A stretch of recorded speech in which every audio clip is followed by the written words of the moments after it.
नमस्कार। मेरा पूरा देश सुन रहा है। राष्ट्र की आवाज 140 करोड़ लोगों की एक ही आवाज।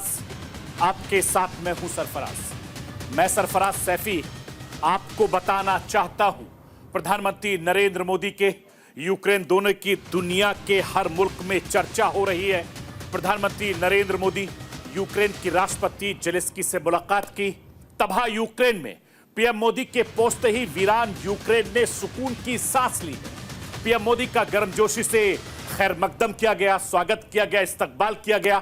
पीएम मोदी जहां भी गए लोगों ने खुशियों से उनकी तरफ देखा, उम्मीद की नजरों से देखा, उम्मीद की किरणें जागी।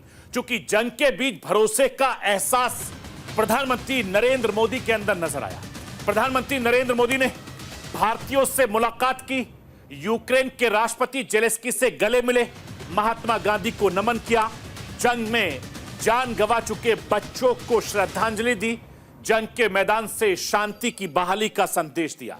प्रधानमंत्री नरेंद्र मोदी के शांति मिशन में क्या खास रहा, यह आज आपको राष्ट्र की आवाज के जरिए बताने, दिखाने, समझाने की कोशिश करूंगा।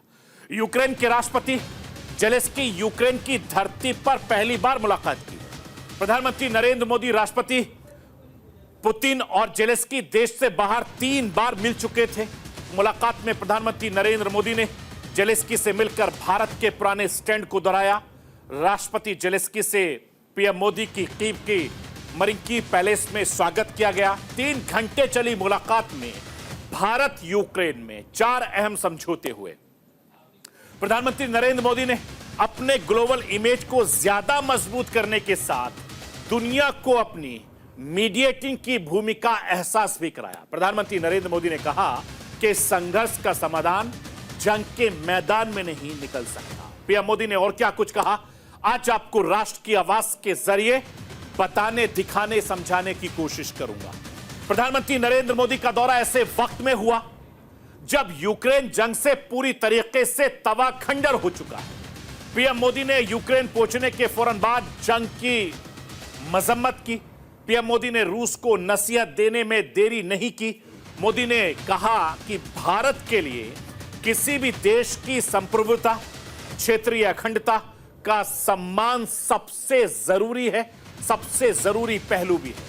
हिंदुस्तान मानवता की रक्षा के लिए अपने सिद्धांत पर रहता है।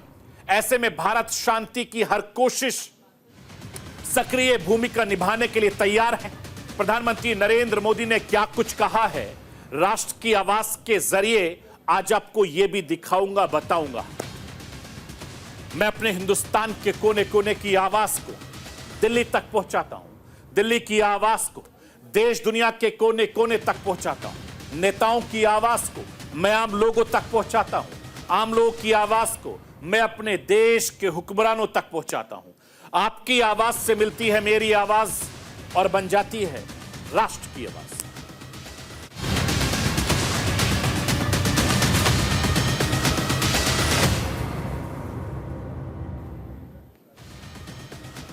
हल्कान यूक्रेन में हिंदुस्तान के ताकतवर प्रधानमंत्री नरेंद्र मोदी के पांव पड़ने के साथ ही इसकी चर्चा सुर्खियों में है। प्रधानमंत्री नरेंद्र मोदी पोलैंड से स्पेशल रेल फोर्स 1 से कीव पहुंचे, यूक्रेन पहुंचे। प्रधानमंत्री नरेंद्र मोदी करीब 10 घंटे की ट्रेन के सफर के बाद यूक्रेन के कीव पहुंचे, राजधानी पहुंचे। पीएम मोदी यूक्रेन में 7 घंटे तक रुके और इस दौरान यूक्रेनी राष्ट्रपति जेलेंस्की से प्रधानमंत्री मोदी की मुलाकात हुई। पीएम मोदी ने कीव पहुंचने पर सबसे पहले भारतीय समुदाय के लोगों से मुलाकात की। इस दौरान कीव में भारतीयों का उत्साह देखने लायक था। भारत माता की जय के नारे लगे। पीएम मोदी भी लोगों से मिले, उनका अभिवादन किया, उनका स्वागत किया, खैर मकदम किया, मुलाकात की। 2.5 साल से रूस यूक्रेन जंग में दुनिया के कई नेता यूक्रेन पहुंचे। प्रधानमंत्री नरेंद्र मोदी ने कुछ ऐसा कर दिखाया जिससे दुनिया के बड़े बड़े नेता नहीं कर पाए। जंग का मैदान होने के बावजूद पीएम मोदी अपने वतन के लोगों से मिले। ऐसा कोई नेता नहीं है जो यूक्रेन में बमबारी के बीच अपनों से मिला हो। इससे पहले 6 देशों के चीफ यूक्रेन जा चुके हैं। किसी भी नेता ने यह जोखिम नहीं उठाया। राष्ट्र की आवाज के जरिए मैं आपको यह बताना चाहता हूं कि अब तक कौन कौन से नेता यूक्रेन पहुंचे हैं। यूक्रेन पहुंचे विदेशी नेताओं की फहरिस्त काफी लंबी है। ऑस्ट्रेलिया के चांसलर कर्ल नेहम अप्रैल 2022 में यूक्रेन पहुंचे। इसके अलावा तुर्की के राष्ट्रपति तैयब एर्दोगन ने 2022 में यूक्रेन के शहर लविव की यात्रा की। इसके अलावा अमेरिकी राष्ट्रपति जो बाइडेन 20 फरवरी 2023 को कीव पहुंचे। पूर्व ब्रिटिश प्रधानमंत्री ऋषि सुनक 22 जनवरी 2022 को यूक्रेन पहुंचे। हंगरी के प्रधानमंत्री विक्टर ओरबान जुलाई 2024 में यूक्रेन पहुंचे। ये तमाम बड़े नेता हैं जो पहुंचे हैं। इस लिहाज से प्रधानमंत्री नरेंद्र मोदी का यूक्रेन दौरा बहुत खास है। प्रधानमंत्री मोदी इसी साल जुलाई में मॉस्को पहुंचे थे। उसके बाद प्रधानमंत्री नरेंद्र मोदी ने आज यूक्रेन पहुंचकर दुनिया को संदेश दिया कि वो वाकई दुनिया में चर्चा का विषय बना हुआ है। पीएम मोदी यूक्रेन के राष्ट्रपति से मुलाकात की, जेलेंस्की को गले लगाया। जेलेंस्की के कंधे पर हाथ रखकर नरेंद्र मोदी ने अपने अंदाज में एक संदेश दिया, जिस संदेश को पूरी दुनिया देख रही। ये देखिए नरेंद्र मोदी का जो अंदाज है, जो आपको टीवी स्क्रीन पर दिखा रहा हूं, ये उनका ऐसा अंदाज है जिसको हर कोई पसंद करता है। कंधे पर हाथ रखकर चलने का, मिलने का यह अंदाज नरेंद्र मोदी का बहुत पुराना है। मैं आपको यह भी बताना चाहता हूं कि प्रधानमंत्री नरेंद्र मोदी जेलेंस्की के साथ यूक्रेन नेशनल म्यूजियम पहुंचे, जिसमें दोनों को भावुक नेता बेहद भावुक नजर आए। यहां पीएम मोदी और जेलेंस्की नेताओं के रूस और यूक्रेन जंग के मारे गए बच्चों को श्रद्धांजलि दी। प्रधानमंत्री नरेंद्र मोदी ने कहा कि जंग किसी भी समस्या का समाधान नहीं हो सकता। इस मुलाकात से प्रधानमंत्री नरेंद्र मोदी के कीव के एवी फोमिना वाटिकन गार्डन में महात्मा गांधी की कांसे की प्रतिमा पर पुष्प अर्पित किए और इस प्रतिमा को महात्मा गांधी की 151वीं जयंती यानी 2020 में स्थापित किया गया था। और यूक्रेन के दौरे पर जाने वाले प्रधानमंत्री नरेंद्र मोदी पहले भारतीय प्रधानमंत्री बने। साल 1991 में सोवियत संघ से टूटने के बाद यूक्रेन की स्थापना हुई। तब से लेकर आज तक कोई भी भारतीय प्रधानमंत्री यूक्रेन नहीं गया है। मैं आपको यह भी बताना चाहता हूं कि प्रधानमंत्री नरेंद्र मोदी ने एक्स पर लिखा है, सोशल साइट पर, कीव में महात्मा गांधी को श्रद्धांजलि अर्पित की। बापू के आदर्श सार्वभौमिक है और लाखों लोग की उम्मीद भी है। हम सभी मानवता के लिए उनके दिखाए मार्ग पर चल सके। मैं आपको यह भी बताना चाहता हूं कि विदेश मंत्रालय के प्रवक्ता रणधीर जायसवाल ने एक्स पर पोस्ट किया है, महात्मा गांधी के शांति के शाश्वत संदेश को याद करते हुए प्रधानमंत्री नरेंद्र मोदी ने कीव में ओएसिस ऑफ पीस पार्क को महात्मा गांधी को श्रद्धांजलि अर्पित की। मैं आपको यह भी बताना चाहता हूं कि जिस वक्त प्रधानमंत्री नरेंद्र मोदी कीव पहुंचे थे, ये जो मैं आपको उससे पहले यूक्रेन के राष्ट्रपति व्लादिमीर पुतिन जेलेंस्की ने सोशल मीडिया पर एक भावुक पोस्ट किया।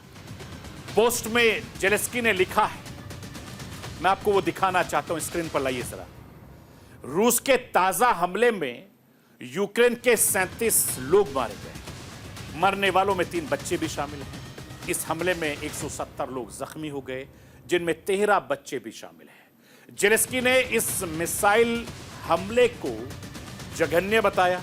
जेलेंस्की ने लिखा है कि रूसी मिसाइल यूक्रेन के सबसे बड़े चाइल्ड हॉस्पिटल पर गिरा है, जिसमें कई लोग मलबे में दब गए। यह शांति की पहल निराशाजनक और विनाशकारी है। यह मॉस्को का खून अपराध है। यह हमला दुनिया के सबसे बड़े लोकतंत्र के नेता के यूक्रेन आने पर हुआ है। मैं आपको यह भी बताना चाहता हूं कि प्रधानमंत्री नरेंद्र मोदी और राष्ट्रपति जेलेंस्की के बीच यह चौथी मुलाकात है। यह मुलाकात कब और कहां हुई थी, मैं राष्ट्र की आवाज के जरिए एक बार फिर से आपको बताना चाहता हूं कि इन दोनों की मुलाकात कब कब कहां हुई थी। पहली बार मुलाकात नरेंद्र मोदी जेलेंस्की की नवंबर 2021 में स्कॉटलैंड के ग्लासगो शहर में मिले थे दोनों। दूसरी जो मुलाकात हुई थी वो मई 2023 में जापान के हिरोशिमा में G7 शिखर सम्मेलन में हुई थी। तीसरी मुलाकात 14 जून 2024 को इटली में आयोजित G7 शिखर सम्मेलन में हुई थी और चौथी मुलाकात की तस्वीरें आपके सामने हैं। पहले 3 मुलाकात यूक्रेन में हुई। पीएम मोदी और जेलेंस्की की मुलाकात में बेहद अंतर है। यूक्रेन रूस के हमले से पूरी तरीके से तबाह हो चुका है। लाखों लोगों की जान जा चुकी है। अरबों का नुकसान यूक्रेन झेल रहा है। इसके बावजूद रूस हमले से बाज नहीं आ रहा और इन सब के बीच नरेंद्र मोदी ने यूक्रेन दौरे से शांति की उम्मीद की परवान चढ़ी है। मैं राष्ट्र की आवाज के जरिए आपको यह बताना चाहता हूं कि प्रधानमंत्री मुश्किल दौर में यूक्रेन के साथ मजबूत रिश्ते की इबारत लिख रहे हैं। प्रधानमंत्री नरेंद्र मोदी का यूक्रेनी राष्ट्रपति जेलेंस्की ने कीव और अपने आधिकारिक निवास पर वेलकम किया, स्वागत किया और इस मुलाकात में भारत यूक्रेन में 4 समझौते हुए हैं, जो चारों समझौते बहुत ज्यादा अहम है। 4 समझौते क्या हैं वो आपको बताना चाहता हूं। पहला समझौता कृषि का है, संस्कृति का है, चिकित्सा का है, मानवीय सहायता का है। ये 4 समझौते हिंदुस्तान के और यूक्रेन के बीच हुए हैं, जो आपके टीवी स्क्रीन पर आराम आराम से नजर आ रहे होंगे। आपको समझौते के बारे में मैं बताना समझाना चाहता हूं कि इनसे क्या फायदा होगा, क्योंकि भारत यूक्रेन में ट्रेड बढ़ाने के लिए इंटर गवर्नमेंट टास्क फोर्स गठित किया गया। भारत और यूक्रेन के बीच व्यापार और आर्थिक संबंधों को दोबारा बनाने के लिए इंटर गवर्नमेंटल टास्क टीम बनाई गई। इसमें भारत यूक्रेन के विदेश मंत्री शामिल हैं। इस साल के आखिर तक इस बॉडी की मीटिंग होने की उम्मीद की जा रही है और भारत ने यूक्रेन को मेडिकल किट भी दी थी। प्रधानमंत्री नरेंद्र मोदी ने जंग के बीच यूक्रेन की मानवीय सहायता के लिए जेलेंस्की को BHISHM यानी मेडिकल क्यूब दिए। ये कॉम्पैक्ट किट जंग में घायल लोगों को, सैनिकों को इलाज में मदद भी करती है। मैं आपको यह भी बताना चाहता हूं कि दोनों नेताओं ने एक दूसरे के साथ सहयोग करने की सहमति बनाई है। प्रधानमंत्री नरेंद्र मोदी और जेलेंस्की के बीच उनके घर पर मुलाकात हुई। यह मुलाकात तकरीबन 3 घंटे चली। पीएम मोदी शांति के बड़े पैरोकार हैं और इस दौरान प्रधानमंत्री नरेंद्र मोदी ने कहा कि मैं यहां शांति का संदेश लेकर आया हूं। पीएम मोदी ने कहा कि संघर्ष का समाधान जंग के मैदान में निकल सकता है। पीएम मोदी ने कहा कि बिना वक्त गवाए हमें शांति के समाधान की ओर बढ़ना चाहिए। जेलेंस्की से मिलने के बाद पीएम मोदी ने कहा कि जंग हमेशा से दुख होती है, जंग बच्चों के लिए विनाशकारी है, इससे भावी पीढ़ी और सभ्यता का खात्मा भी होता है। मुलाकात में पीएम मोदी ने जेलेंस्की को भारत आने का न्योता दिया है। दोनों नेताओं ने कई द्विपक्षीय मुद्दों पर चर्चा की, बातचीत की। बैठक के बाद विदेश मंत्री एस जयशंकर ने भी मीडिया से कहा कि प्रधानमंत्री नरेंद्र मोदी और जेलेंस्की ने जंग के बाद भारत और रूस से तेल खरीदने पर भी बातचीत की। विदेश मंत्री एस जयशंकर ने कहा कि तेल खरीदने से जुड़ा फैसला मार्केट की हालत के हिसाब से लिया जाता है, इसके पीछे कोई राजनीतिक वजह नहीं है। पीएम मोदी और जेलेंस्की की मीटिंग के बाद विदेश मंत्री एस जयशंकर ने बताया कि बैठक के दौरान दोनों नेताओं के बीच यूएन चार्टर के तहत किसी भी देश की क्षेत्रीय अखंडता और संप्रभुता बनाए रखने पर सहमति बनी है। मैं राष्ट्र की आवाज के जरिए एस जयशंकर को सुनवाना चाहता हूं कि उन्होंने इस खास मौके पर क्या कहा। Peak, there were more than 20,000 students here. Obviously, 2022, many of them went back. Some have come back. They come back because, there are various academic compulsions on them. My understanding is that there are roughly somewhere between 2,000 to 2,500 students. Am I correct? Currently.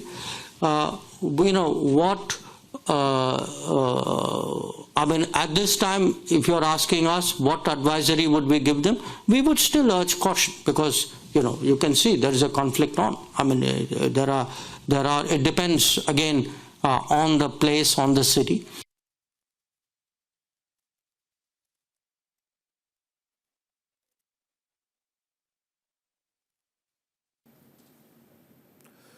मैं आपको यह भी बताना चाहता हूं कि प्रधानमंत्री नरेंद्र मोदी ने जेलेंस्की के साथ जो मीटिंग हुई थी उसमें कहा था कि भारत यूक्रेन के रिश्तों के लिए आज ऐतिहासिक दिन है। पहली बार भारत को कोई प्रधानमंत्री यूक्रेन पहुंचा है। शनिवार को यूक्रेन का नेशनल डे है।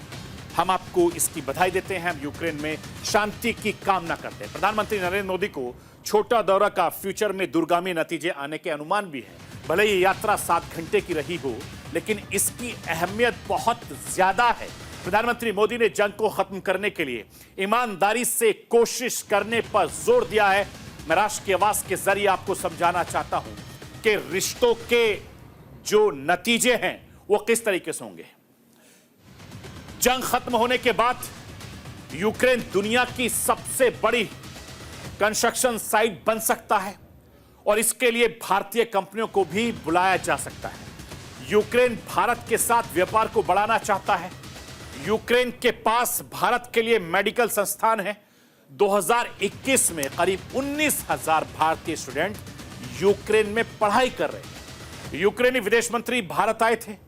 उसमें कुछ दिन पहले जयशंकर ने सिंगापुर में कहा था कि अपने अनुभव मुझे बताते हैं कि रूस से हमारे रिश्ते हमेशा सकारात्मक रहे हैं। रूस के साथ बने रहकर भारत चीन के खतरे को दरकिनार कर रहा है। भारत रूस पर दबाव डाल सकता है ताकि युद्ध विराम हो सके, क्योंकि रूस को भी लंबे युद्ध में नुकसान हो रहा है। मोदी ने यूक्रेन को पश्चिम देश के सकारात्मक लेने और यूक्रेन को भी ये रास आएगा ऐसे उम्मीद जताई है। मैं आपको यह भी बताना चाहता हूं कि प्रधानमंत्री नरेंद्र मोदी ने यूक्रेन दौरे को अमन बहाली और शांति प्रक्रिया में भारत की भागीदारी के लिहाज से बहुत बड़ा बल मिला है। पीएम मोदी ने जेलेंस्की से मुलाकात करके यह साबित कर दिया कि भारत प्रधानमंत्री का यूक्रेन का दौरा कितना अहम रहा है। प्रधानमंत्री नरेंद्र मोदी का यह दौरा ऐसे वक्त में हुआ जब यूक्रेन जंग से पूरी तरीके से बर्बाद हो चुका है। जाहिर है कि पीएम मोदी ने 2019 में रूस की यात्रा की थी और इसके बाद पीएम मोदी इसी साल करीब 1.5 महीने पहले दोबारा से रूस की यात्रा की थी। ऐसे में प्रधानमंत्री नरेंद्र मोदी की इस यूक्रेन यात्रा के पीछे की असल वजहों के बारे में पता लगाना बेहद अहम हो जाता है। इसके अलावा समझना भी बहुत जरूरी हो जाता है कि रूस यूक्रेन युद्ध में एक मीडिएटिंग के तौर पर भारत किस तरीके से अपनी भूमिका अदा कर रहा है। पीएम मोदी रूस और यूक्रेन में युद्ध की मुखालफत की थी। मैं राष्ट्र की आवाज के जरिए आपको यह भी बताना चाहता हूं कि किस तरीके से दोनों देशों के रिश्ते को लेकर बातचीत हुई थी। स्क्रीन पर लाइए। भारत रूस रिश्तों को लेकर G7 की गलतफहमी दूर करना, पहला, रूस यूक्रेन जंग को खत्म करना और दोनों पक्षों के बीच शांति की बहाली यूक्रेन की संप्रभुता के लिए भारतीय समर्थन के तौर पर देखा जाना। यूक्रेन के द्विपक्षीय व्यवहार को बढ़ावा देना मकसद है। यह पहल की है और इसकी झलक भारत यूक्रेन के समझौते में नजर आई है। रूस को भले ही यूक्रेन में जेलेंस्की और पीएम मोदी का गले मिलना रास नहीं आया, भारत ने इसका जवाब बड़े ही सहज दमदार तरीके से दिया है। विदेश मंत्री जयशंकर ने कहा है कि किसी से भी गले मिलना हिंदुस्तान की संस्कृति है। मैं एक बार फिर से हिंदुस्तान के विदेश मंत्री एस जयशंकर को सुनवाना चाहता हूं। सुनिए वो क्या कुछ कह रहे हैं। Regarding your question, in our part of the world, when people meet people, they are given to embracing each other. It may not be part of your culture, but I assure you it's part of ours. So, in fact, today I think I saw the Prime Minister also embrace President Zelensky, and I've seen him do it with a number of other leaders in a number of other places. So I think perhaps we have a slightly cultural a gap here in terms of what these courtesies mean. मैं आपको ये बताना चाहता हूं कि प्रधानमंत्री नरेंद्र मोदी ने साफ लहजे में कहा कि दुनिया क्या सोचती है, हिंदुस्तान अपने स्टैंड पर कायम रहा है। प्रधानमंत्री नरेंद्र मोदी ने कहा कि भारत के लिए संप्रभुता और क्षेत्रीय अखंडता का सम्मान सबसे जरूरी है। मैं कुछ दिन पहले रूस के राष्ट्रपति पुतिन से मिला था। मैं राष्ट्र की आवाज के जरिए आपको बताना चाहता हूं कि प्रधानमंत्री नरेंद्र मोदी ने यूक्रेन की सरजमी से जो संदेश दिया, वो पूरी दुनिया देख रही है। पीएम मोदी का शांति संदेश रूस में मैंने राष्ट्रपति पुतिन की आंख से आंख मिलाकर कहा था कि यह युद्ध का समय नहीं है। पीएम मोदी ने कहा कि शांति के हर प्रयास में भारत सक्रिय भूमिका निभाने के लिए तैयार है। अगर व्यक्तिगत तौर पर मैं कोई योगदान कर सकता हूं तो एक तरीके से मित्र की तरह मैं ये जरूर करना चाहूंगा। ये नरेंद्र मोदी ने बयान दिया था, कहा था। प्रधानमंत्री नरेंद्र मोदी ने यूक्रेन दौरे में ये बता दिया कि हालात जो भी हो, हिंदुस्तान यूक्रेन के साथ खड़ा है और जंग को खत्म करना प्रधानमंत्री नरेंद्र मोदी की प्राथमिकता है। जंग के बाद यूक्रेन के पुनर्निर्माण में भारत की प्राथमिकता है। इसी का नजारा यूक्रेन में देखने को मिला है। यूक्रेन में मोदी मोदी की गूंज सुनाई दी है, जिसकी आवाज दुनिया के हर मुल्क में सुनाई दे पड़ी है। बस इंतजार कीजिए, जल्द हिंदुस्तान की पहल का असर दिखने वाला है। प्रधानमंत्री नरेंद्र मोदी हर नामुमकिन के मुमकिन करने का मादा रखते हैं और जैसे पीएम मोदी ने 2.5 साल पहले मिसाइल और गोले के बीच से हिंदुस्तान के 19,000 स्टूडेंट सुरक्षित निकाला था, यह हिंदुस्तान के लिए एक बहुत बड़ी कामयाबी है और हिंदुस्तान के लिए एक बहुत बड़ा अचीवमेंट भी है। क्योंकि प्रधानमंत्री नरेंद्र मोदी का ऐसे वक्त में यूक्रेन पहुंचना, जेलेंस्की के साथ मुलाकात करना पूरी दुनिया को एक बड़ा संदेश दे रहा है और यह दिखाता है कि हिंदुस्तान हर मुश्किल वक्त में अपने हर देश के साथ खड़ा है। क्योंकि यह हिंदुस्तान की तहजीब है, हिंदुस्तान की संस्कृति है। हम रिश्तों को आगे बढ़ाना चाहते हैं। इसलिए प्रधानमंत्री नरेंद्र मोदी यूक्रेन के कीव पहुंचे, जेलेंस्की से मुलाकात की और जंग को खत्म करने के लिए दोनों देशों से वो लगातार गुजारिश भी करते नजर आए। तो ये थी राष्ट्र की आवाज। बाकी खबरों के लिए आप बने रहिए न्यूज इंडिया के साथ। कल रात 9 बजे फिर होगी मुलाकात।